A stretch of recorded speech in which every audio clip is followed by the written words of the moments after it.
And we are live on Facebook.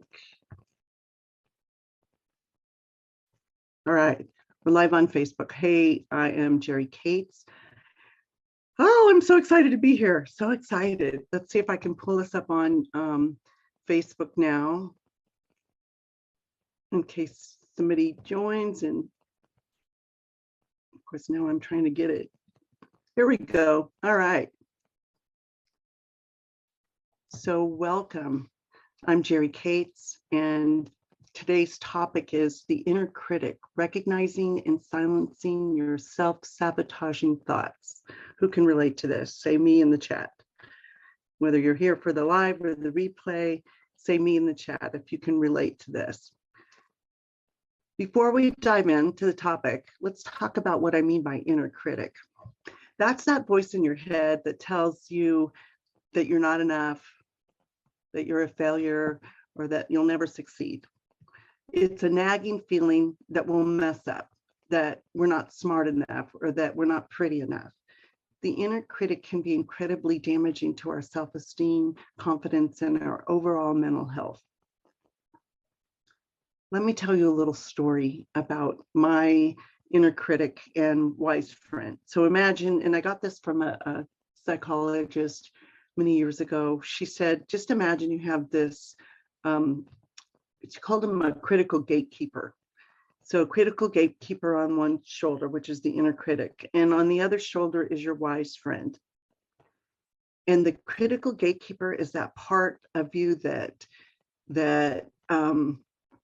tells you everything negative you've ever heard or ever said yourself, right? Always saying something negative.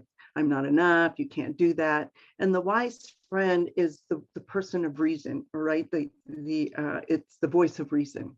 So this is like the late 90s and I'm in nursing school and we're all getting our grades. It's fourth semester, there are a total of 5 and it's fourth semester and I'm freaking out. I think I'm gonna fail. I'm kind of having a little bit of a fit thinking and saying out loud, oh my gosh, I'm gonna fail. What if I lose my funding? What if I lose my grant? What if?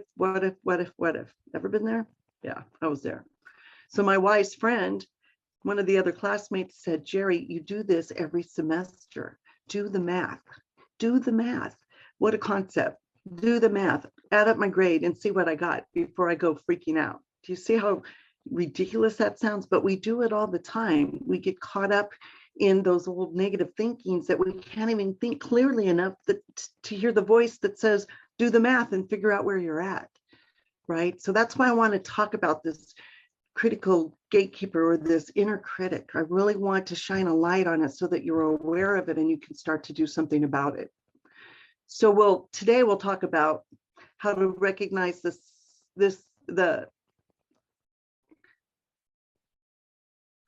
silence, this self-sabotaging voice, or we'll recognize how to silence this voice in our head. And so what causes the inner critic? The inner critic often stems from negative experience and beliefs that we've internalized over time. It could be a critical parent, a traumatic experience, or just a general feeling of inadequacy. Understanding the root cause of your inner critic can help you recognize when it's popping up and how to address it in the moment. Recognizing your inner critic can be tricky to spot, especially if it's something you've been dealing with for a long time. But there are some common signs that it's present. Do you feel like you're always criticizing yourself? Do you hear negative self-talk in your head and throughout the day? If this is you, put a yes in the chat. Even if you're watching this on the replay, put a yes. Okay.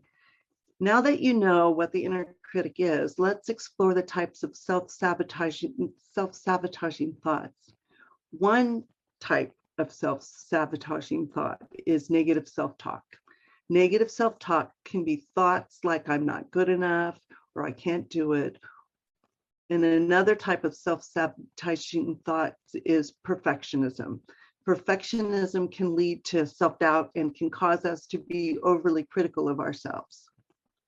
The good news is that you can silence this inner critic. It takes time and effort, but it is so possible. Just checking the Facebook feed here. One way is to start by acknowledging it. When you hear negative self-talk in your head, just say to yourself, that's my inner critic talking. This can help you separate yourself from those thoughts and recognize them for what they are. Another way to challenge those thoughts is to ask yourself if they're really true. If you're telling yourself you're not good enough, ask yourself if there's evidence to support that claim. Chances are there isn't. What I'm feeling, I want to talk about noticing when you're feeling a strong emotion and you're being hard on yourself. Ask yourself, what am I feeling? And it might be, I'm afraid. And then what's my belief? That I'm not safe. Where did I get that belief? Maybe I had experiences where I wasn't safe. Is it true now? Probably not. I'm probably safe and it's fine. So what's the truth? So what am I feeling? What's my belief? Where did I get that belief? Is it true? And if not, what's the truth? Something to identify those critical thoughts, right? Those inner critic thoughts, and to really sort them out. Just checking the feed here. So if you're watching, go ahead and put #live. Would love to know you're there. Okay. So next, we want to replace negative self-talk with positive affirmations. Once you've recognized and challenged your inner critic, it's time to start replacing those negative thoughts with positive affirmations, with positive statements. And an affirmation is a positive statement about what you want to experience. So this could be as simple as telling yourself, I am capable, or I am worthy. Write down your affirmations and repeat them to yourself regularly. Over time, you'll start to believe them more and more, and be sure to say them with emotion. The opposite of what you want to experience is usually what you want, right? So if I'm worried about finances, my affirmation is going to be about having abundance. If I'm worried about relationships, my affirmations is going to be about having healthy relationships. So, whatever is strong in your heart, what that strong emotion is, try to figure out what the opposite of it is. And those are powerful affirmations. Okay.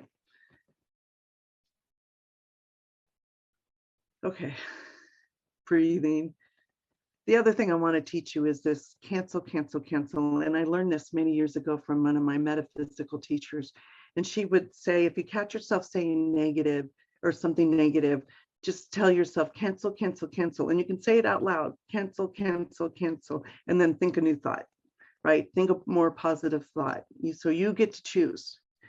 So a way of clearing out that negative energy of the negative thought is cancel, cancel, cancel. So if you look at it on an energetic level, it can be very powerful. Okay, so now that we understand the problem of the inner critic, let's explore some of the tools for silencing them.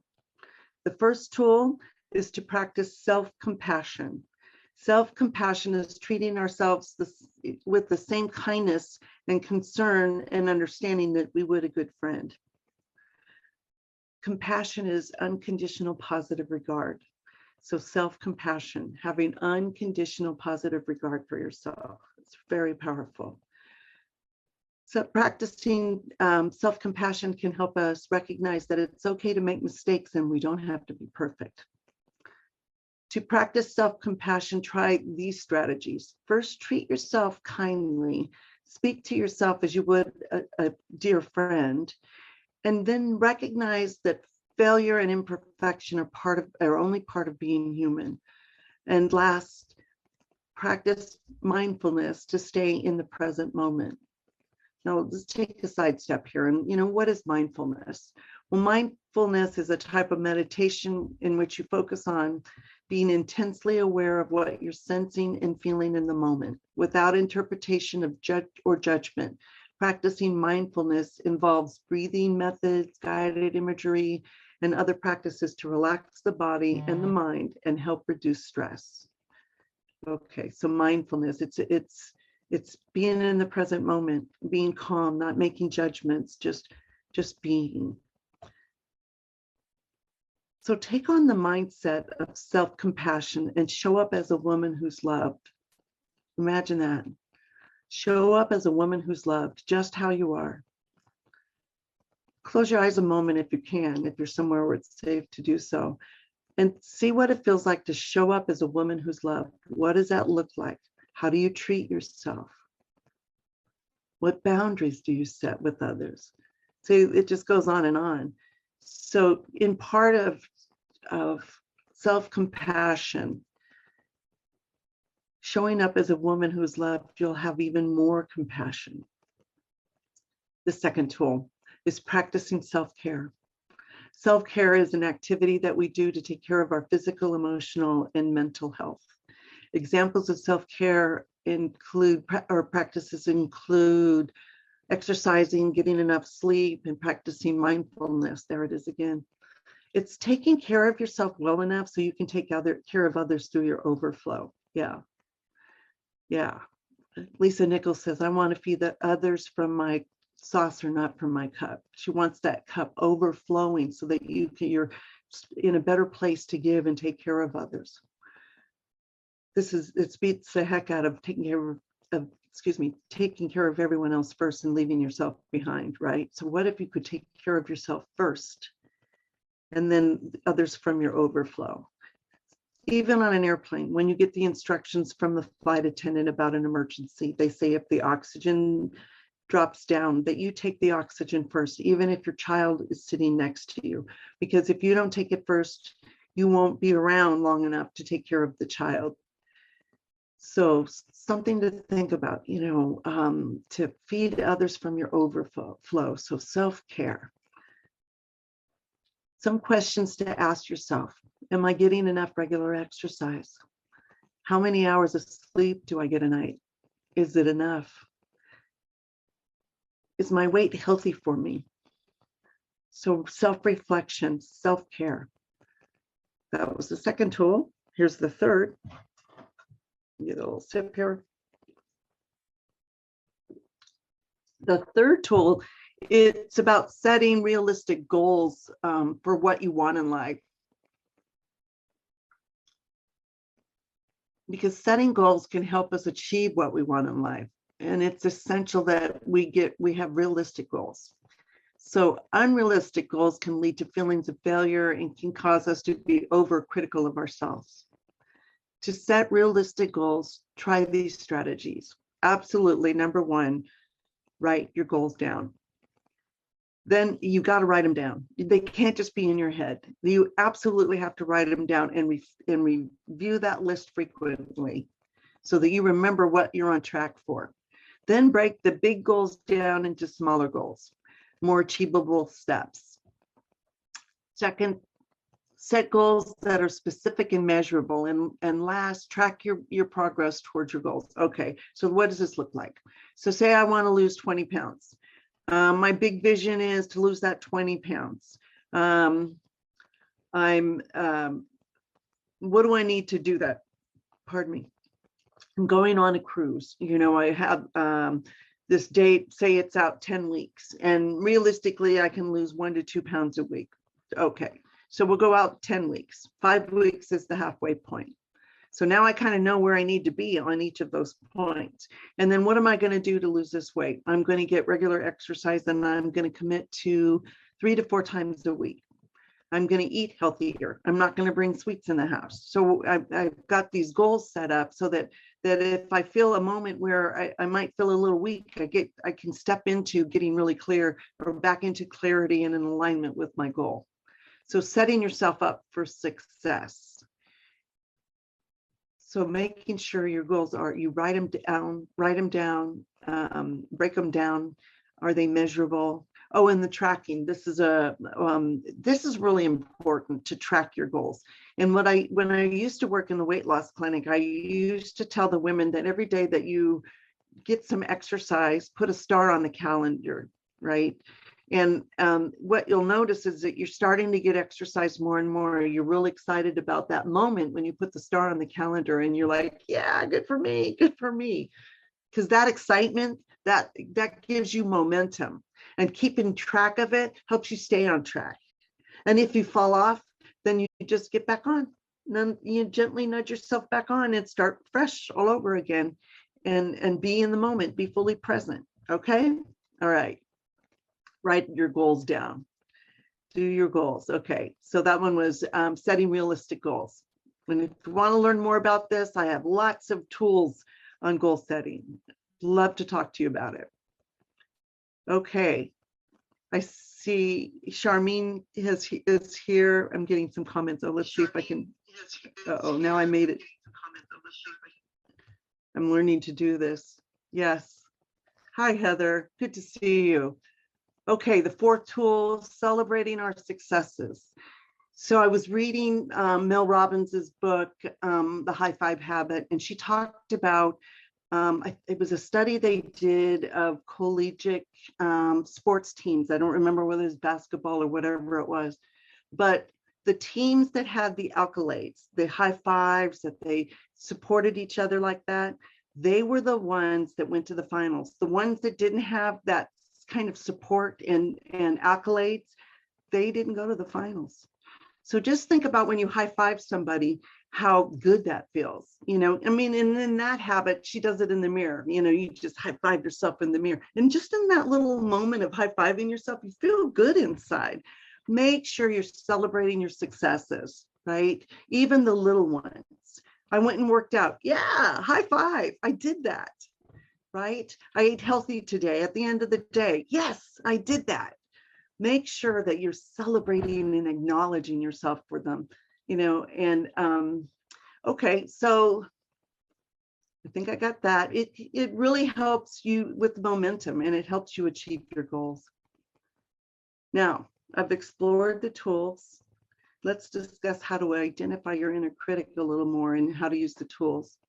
To recognize your inner critic, pay attention to the thoughts that come to you when you're feeling self-doubt or criticizing yourself. Notice where you are on the spectrum. You know, where are you? And when you notice these thoughts, try using one or more of these tools to silence the inner critic. So I like to think of it like you have this tool belt, and I like to help provide those tools for the tool belt. And then when something comes up, you can pull from the tool belt, or you can use the tools in the tool belt for regular self-care, right? Like 5 things you do every day to nurture you, and that you do them no matter what, you know. And for me, one of those 5 things is tapping. One is journaling with gratitude at the end.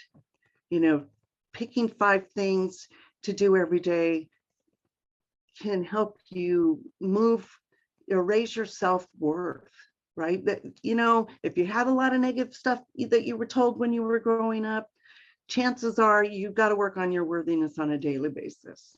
It is an active, you have to actively participate in it. And that's what I'm doing here, is giving you some awareness and some tools so that you can actively participate in your healing, and you can silence that internal critic. Okay, so let's wrap up.